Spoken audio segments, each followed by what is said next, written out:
A huge political scuffle erupted in Maharashtra after a shocking rape case came to light in Pune. According to reports, a 26-year-old woman was allegedly raped inside a stationary bus at Pune's Swargate bus depot. Sources told Republic that the accused has been identified and is wanted for petty crimes including chain snatching and theft. The police announced a cash reward of 1 lakh rupees for any information leading to the arrest of the accused. Meanwhile, Deputy Chief Minister Ajit Pawar weighed in on the incident, claiming that the accused deserves nothing less than a death penalty. Workers of the Sharad Pawar-led NCP-SP meanwhile staged a protest over the incident. Here's a consolidated report on what unfolded. Take a look.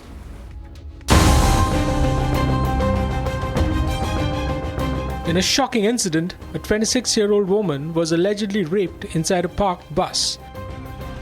The incident was reported at Pune's Swargate bus depot. The accused, identified as Dattatreya Gade, was reported absconding in light of the incident. According to the police, the accused is wanted for petty crimes including theft and chain snatching. Top sources told Republic that as many as 13 police teams have been put together to track down the absconding accused. ये सामने जो देखिए बस खड़ी है, यहीं पर ये बस खड़ी थी। मंगलवार की सुबह 5:30 बजे घटना है जब ये आरोपी ने घटना का अंजाम दिया। यहीं बस खड़ी थी जो यहाँ पर आरोपी युवती को लेकर आता और यहाँ पे घटना का अंजाम देता है। फिलहाल जो बस खड़ी थी उसको दूसरी जगह ले जाया गया, देर रात उसको हटाया गया है, लेकिन यही घटना स्थल है जहाँ पर मंगलवार की सुबह 26 साल की युवती के साथ यहाँ पर यौन अत्याचार हुआ, रेप की घटना हुई। उसके बाद आरोपी फरार हो गया। पूरे इलाके की सीसीटीवी तलाश कर रही है पुणे पुलिस। और देख सकते हैं कितना भीड़ भाड़ वाला इलाका है। ये पूरा एसटी बस डिपो है, सरकारी बस डिपो है और यहाँ पर हर समय लगभग 50 से ज़्यादा लोग यहाँ पे कर्मचारी रहते हैं। यहाँ पे जो यात्री रहते हैं, अलग अलग महाराष्ट्र के इलाकों में बस जाती है और पास में ही लगभग 100 मीटर दूर पर ही यहाँ पर पुलिस स्टेशन है। तो इससे अंदाजा लगाया जा सकता है कि आरोपी के मंशा क्या थी। आरोपी, क्योंकि जो सामने आया है बात कि आरोपी पहले से ही कई क्राइम कर चुका था और बेल पर वो छूटा था। फिलहाल पुणे पुलिस कहना है कि 13 टीम बनाई गई है आरोपी को ढूंढने के लिए, अलग अलग लोकेशन पे गई है, लगातार तलाश किया जा रहा है आरोपी को, लेकिन कहीं कहीं आरोपी अभी तक पकड़ से दूर है। The police also announced a cash reward of rupees 1 lakh for any information leading to the arrest of the accused. ऐसी संस्थाएं अब तक रही है, आरोपी बच के निकल जाता है, लेकिन आठ टीमें भेजी है आरोपी को ढूंढने के लिए, लेकिन वो अब तक नहीं मिल पा रहा है।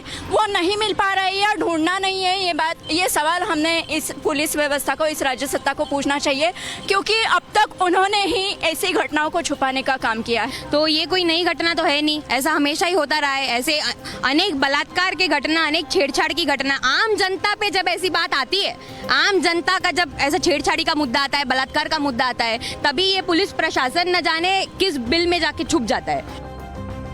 Sharing details of the probe, DCP Smarthana Patil said the accused's brother has been detained and being questioned. Day night police की टीम यहाँ पर वर्कआउट कर रही है जब से इंसिडेंट हुआ है, क्योंकि क्या है कि इसमें आरोपी जो था उसने मास्क लगाया हुआ था, तो सीसीटीवी फुटेज में पूरी जगह पे उसका मास्क था, तो इजीली उसका फेस रिकॉग्नाइज नहीं हो रहा था। लेकिन हमारी टीम ने ही काम करके आधा पौन घंटे में ही उसको रिकॉग्नाइज किया गया है और बाकी भी सबूत है उसके खिलाफ, वो भी हमें मिले हैं, खाली उसको पकड़ना बाकी है।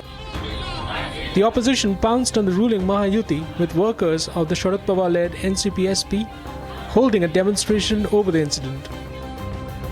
इस प्रकार से शिवशाही के नाम पर जो बस चलती है उसमें इस प्रकार से घिनौनी हरकत होना, ये तौहीन महाराष्ट्र के कल्चर की है।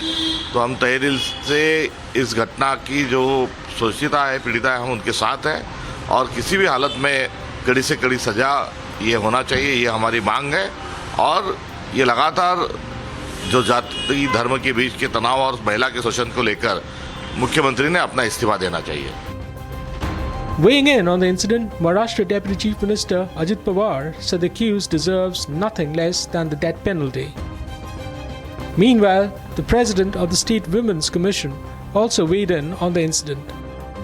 मुझे ऐसा लगता है कि पुलिस ने तो तुरंत एक्शन ली, आज कल या 2 दिन में तो वो आरोपी जो भी होगा वो तो पकड़ा जाए। As the probe intensifies, the law enforcers are racing against time to bring the absconding accused to book.